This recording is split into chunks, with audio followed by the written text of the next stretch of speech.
Français parlent aux Français. Bienvenue dans ce nouveau format intitulé « L'effondrement en bref ».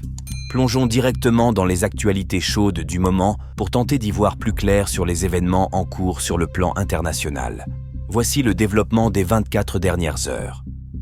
Hier soir, vers 21h, les forces ukrainiennes ont frappé au missile la région de Koursk. La nouvelle a été confirmée par le gouverneur de la région russe. À ce sujet, justement, la France a officiellement levé la totalité des restrictions relatives au tir de missiles Scalp par les forces armées ukrainiennes. Cela vient donc s'ajouter aux levées de restrictions qui concernaient les missiles américains ATACMS et britanniques Storm Shadow, permettant à l'Ukraine d'atteindre la Russie en profondeur sur son territoire.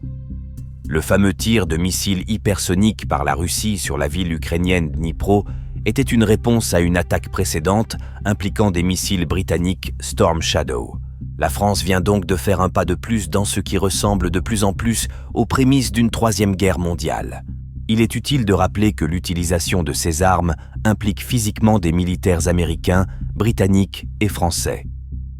En Russie, une nouvelle loi permet à ceux qui s'engagent à se battre au moins 1 an en Ukraine d'effacer les dettes qu'ils ne parviennent pas à rembourser, à hauteur de 92 000 €. Cela est considéré comme une incitation forte pour rejoindre les combats du côté russe. En déplacement outre-Manche, le ministre des Affaires étrangères français Jean-Noël Barrot a échangé avec son homologue britannique et répondu aux questions de la BBC.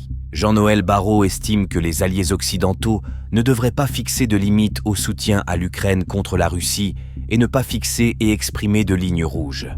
Ce soutien pourrait-il conduire jusqu'à l'envoi de troupes françaises au combat ?